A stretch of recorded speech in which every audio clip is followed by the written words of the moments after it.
Welcome to SC academy. मैं NB Singh आपका स्वागत करता हूं इस क्लास में। ठीक है, आज हम लोग 9th क्लास का जो है बहुत ही महत्वपूर्ण चैप्टर करेंगे, पॉलिनोमियल्स।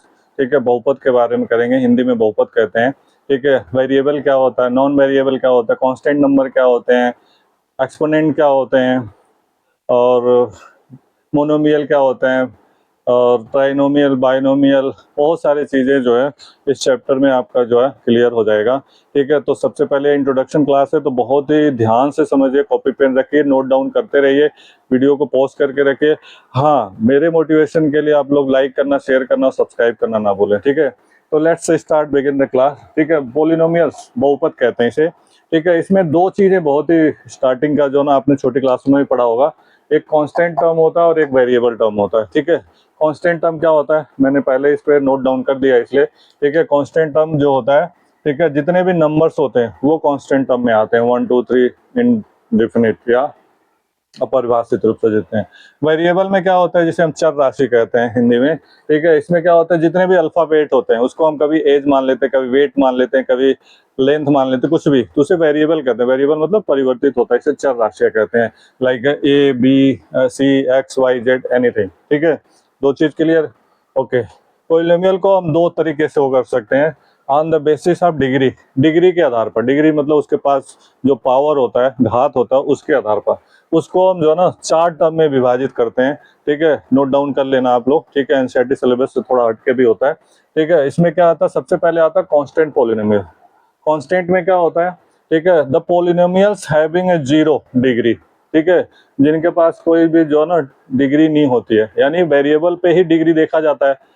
पॉलिनोमियल चैप्टर है तो इसमें वेरिएबल पे देखा जाता है, इसमें वेरिएबल होता नहीं है। Just like P X is equal to 3। ठीक है, और कुछ लिखना चाहो तो P X is equal to 5 + 2, कुछ भी ऐसे। ठीक है, तो ये क्या होता है, आपका जो है कांस्टेंट पॉलिनोमियल कहा जाता है। ठीक है, ठीक है, अचर पॉलिनोमियल्स या अचर बहुपद कहते हैं। ठीक है, सेकंड आता है लीनियर पॉलिनोमियल, रैखिक, लीनियर, इस पे कोई घात नहीं होगा, लीनियर होगा। ठीक है, the polynomials having the 1 degree, यानी 1 डिग्री होता है, like G X is equal to X plus 3, 2x - 5 etcetera. ये क्या हो गया, आपका लीनियर पॉलिनोमियल्स कहा जाता है, राइट। और ये चीजें समझ आ जाएगी तो आपको 2.1 इजिली हो जाएगा। ठीक है, इसके बाद आता है क्वाड्रिक पॉलिनोमियल्स, द्विघात बहुपद किसे कहते हैं, द्विघात किसे कहते हैं, the polynomials having the 2 degree, यानी कहीं ना कहीं उस जो ना पॉलिनोमियल्स में 2 घात जरूर होता है, लाइक x² - 5x + 6 कर दो। ठीक है, और लिखना चाहो तो आप लिख सकते हो x² + 2x और +3, कुछ भी, एनीथिंग। ठीक है, यानी 2 पावर जरूर होता है, तो इसे हम कहते हैं क्या, क्वाड्रिक। क्यूबिक पॉलिनोमियल्स, क्यूबिक में क्या होता है, the polynomials having the 3 degree, यानी इसमें क्या होता है, 3 डिग्री होता है, तो इसे क्यूबिक कहते हैं। Like P X is equal to x³ + 2x² + 27x plus etcetera, कुछ भी। एक जो सबसे बड़ा पावर होता है क्यूब होता है, यानी 3 होता है। नेक्स्ट आता है last, zero polynomials. Zero polynomials में क्या होता है, the polynomials having a 0 degree, यानी इसका जो जो वो होता है, डिग्री 0 लिया जाता है। क्यों, जैसे G X is equal to 0.3, 0.x³, 0.x², कुछ इस टाइप का होता है, इसलिए इसको जीरो पॉलिनोमियल्स कहते हैं। ठीक है, तो ये था आपका on the basis of degree. अब बात करते हैं on the basis of number of term, term के आधार पर। बहुपद को टर्म के आधार पर भी जो है हम करते हैं। सबसे पहले आता है मोनोमियल। ठीक है, एक पदी जिसे कहते हैं, एक ही पद होगा, 2x। The polynomials having a 1 term, 1 term कुछ भी हो सकता है, 2x हो जाए, x² x³ y³ z³ कुछ भी, 1 टर्म, राइट। सेकेंड आता है बाइनोमियल, द्विपद, बायो मतलब 2। ठीक है, x + 2 x² + 9 x + y x², 2 term है, आपने देखा, प्लस या माइनस से क्यूब हो, कुछ भी है, 2 ही टर्म है, इसे बाइनोमियल कहते हैं, यानी 2 पद कहते हैं। नेक्स्ट आता है ट्राइनोमियल, 3 पद वाले। ठीक है, the polynomials having the 3 term, x² + 2x + 5 x² + 2xy + y², x + y + z, x³ + y³ + z³, कोई से भी इस टाइप का 3 टर्म होना चाहिए। टर्म क्या होता है, प्लस माइनस के साथ जो होते हैं वो टर्म में ले जाते हैं। ठीक है, अगर ये चीजें समझ आ जाएगी तो हम लोग सीधे मूव कर लेते हैं 2.1 एक्सरसाइज पे। ठीक है, 9th क्लास का एनसीईआरटी सिलेबस के हिसाब से 2.1 इसके साथ हम करा देते हैं। इसको आप लोग जो है ना नोट डाउन कर लेना, वीडियो को पोस्ट करके जो ना अच्छे से कर लोगे, नोट डाउन करते करते समझ आ जाएगा। ठीक है, तो हम लोग मूव करते हैं। ठीक है, पहला क्वेश्चन है 2.1 का, which of the following expression are polynomials in one variable and which are not. कौन सा वन वेरिएबल में है और कौन सा नहीं है। ठीक है, तो इसके बारे में हम देखेंगे। ठीक है, तो आप देखोगे इसमें जो ना यहीं पे मैं इसको स्वैप कर ही देता हूँ, थोड़ा सा स्पेस बन जाएगा। चलो मैं यहाँ कर देता हूँ, इतने में हो जाएगा पहली एक्सरसाइज तो आपका। ठीक है, तो यहाँ पे कर लेते हैं। राइट, तो आप देखोगे कि इसका फर्स्ट पार्ट और सेकंड पार्ट, यानी जैसे 4x² माइनस 3x और प्लस 7, राइट, और दूसरा क्या है y² और प्लस √2, और लास्ट है x पे 10, y पर 3 और t पर, ठीक है, 10। ठीक है, तो ये जो है ना, आपने पावर कुछ भी हो इससे मतलब नहीं है, मतलब है कि पावर होना चाहिए। इसमें क्या कह रहा है, expression the polynomial in one variable, तो यहाँ पे देखोगे आप x वन वेरिएबल है, राइट। ठीक है, ये भी देखना है आपको, पॉलिनोमियल्स में पावर भी होना चाहिए।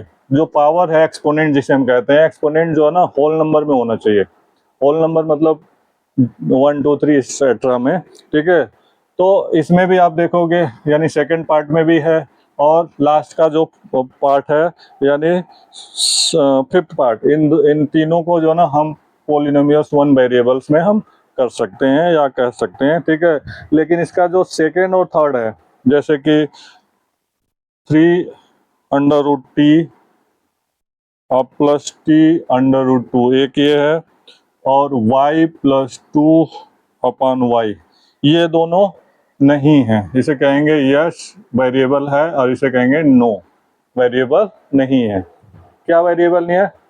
ठीक है, वेरिएबल वन तो है, लेकिन इस पे जो ना पॉलिनोमियल्स नहीं बन रहा, क्योंकि इस पे जो एक्सपोनेंट है, पावर है, वो रियल नंबर में नहीं है, होल नंबर में नहीं है। ठीक है, तो इस वजह से ये नहीं है और ये तीनों है। राइट, पहला क्लियर हो गया। आई होप कि क्लियर हो जाना चाहिए, क्योंकि पॉलिनोमियल्स के बारे में मैंने अगर इसको जो ना अच्छे से समझा दिया, अगर ध्यान दिए होगे तो हो जाएगा। ठीक है, मूव करते हैं सेकंड क्वेश्चन पर। Right the coefficient of x² in each of the following. Coefficient बताने हैं आपको। कोफिशिएंट क्या होते हैं उनके बारे में समझो। देखो, किसी भी जो ना किसका पूछ रहा है, इसमें स्पेशली पूछ रहा है x² का। ठीक है, लाइक पहला है 2 + x² और प्लस x। नेक्स्ट है 2 - x² + x³ ओके। नेक्स्ट है π/2 x² और प्लस x, और लास्ट है √2x √2x और प्लस -1, राइट। तो आप देखोगे x² का हमें पूछ रहा है। ठीक है, आपको ये समझना है कि x² के पहले या x² किसका मल्टीपल है। अगर इसको x² को मूव कर दें तो 1 × x² हो गया, राइट। तो इसके वो x² हो गया, तो यानी इसका मतलब कि 1 क्या हो गया, इसका कोफिशिएंट हो गया। लेकिन इसमें देखोगे माइनस है, तो इसका मतलब -1 × x² है, तो इसका कोफिशिएंट क्या हो जाएगा, -1 हो जाएगा, राइट। अब इसमें देखोगे π/2 × x² का मल्टीप्लाई करेंगे π/2 x², तो इसका क्या हो जाएगा, π/2 हो गया, राइट।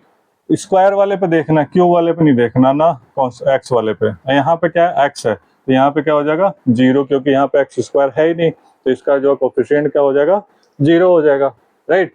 एक चीज, दूसरा चीज, अगर ऐसे भी नहीं समझ आता ना, तो जिसका भी कोफिशिएंट निकालना होता है, लाइक 2 + x² और प्लस x, जिसका भी निकालना होता है उसको, जैसे मान लिया x² है यहाँ प्लस में, ठीक है, और हमें x² का निकालना था, x² से डिवाइड करते हैं, x² कट जाएगा, क्या हो जाएगा 1।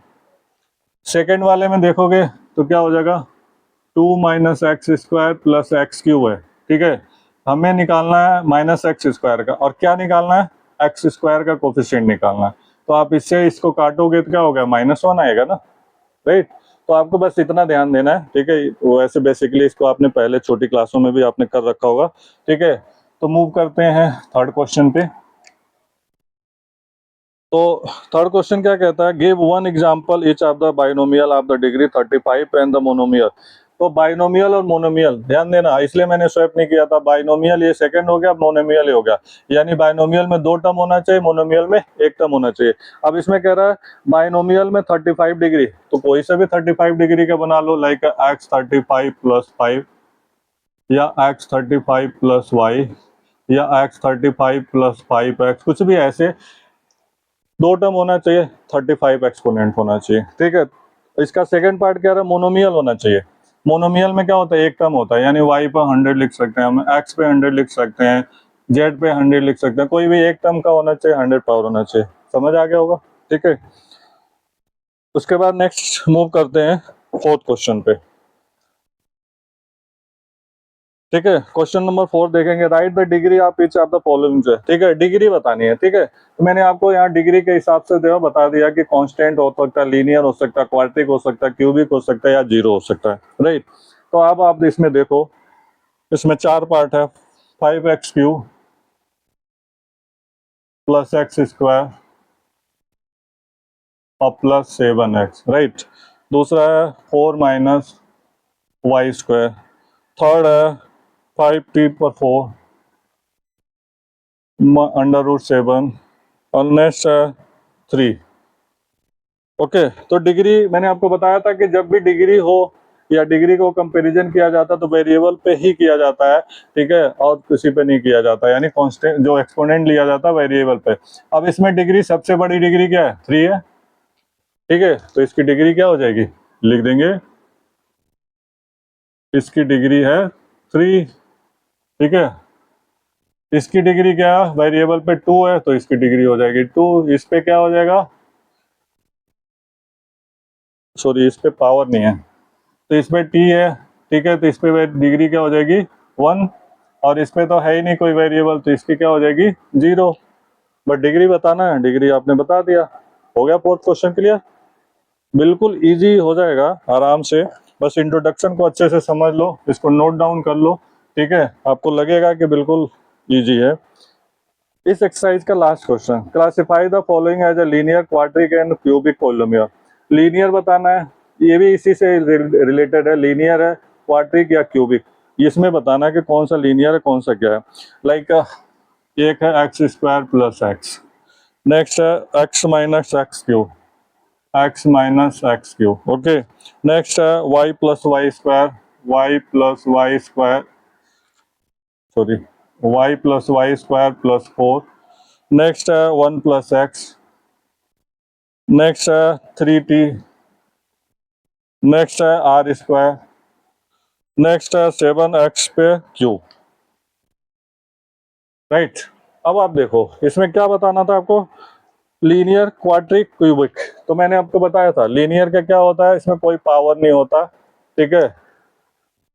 क्वाड्रिक में क्या होता है, 2 पावर होता है, क्यूबिक में क्या होता है 3 पावर होता है, बस यही तो बताना है। तो इसमें देखो आप 2 पावर है, तो ये क्या हो गया, क्वाड्रिक हो गया, यानी द्विघात। इसमें क्या 3 है, तो क्या हो गया, क्यूबिक हो गया, राइट। इसमें क्या 2 है, तो क्या हो गया, क्वाड्रिक हो गया, ठीक है। इसमें क्या है, लीनियर है, कोई पावर नहीं है तो लीनियर होगा। इसमें क्या है, कोई पावर नहीं है तो भी क्या हो गया, लीनियर हो गया। इसमें क्या है, 2 है तो क्या हो गया, क्वाड्रिक हो गया। इसमें क्या है, क्यूबिक हो गया। आपका बिल्कुल टिप्सों पे हो जाएगा, ठीक है। आई होप कि ये एक्सरसाइज अच्छे से हो गया, आपका इंट्रोडक्शन समझ आ गया, ठीक है। इसको आप लोग 2 बार रिवाइज करिए, इसके जो है इंट्रोडक्शन को अच्छे से समझिए, नोट डाउन जरूर करिए कॉपी पेन से, ताकि इससे आपका क्लियर हो जाएगा। और जो ना, अगर वीडियो अच्छी लगी होगी तो सब्सक्राइब करना, लाइक करना, शेयर करना ना भूलें। Thank you so much.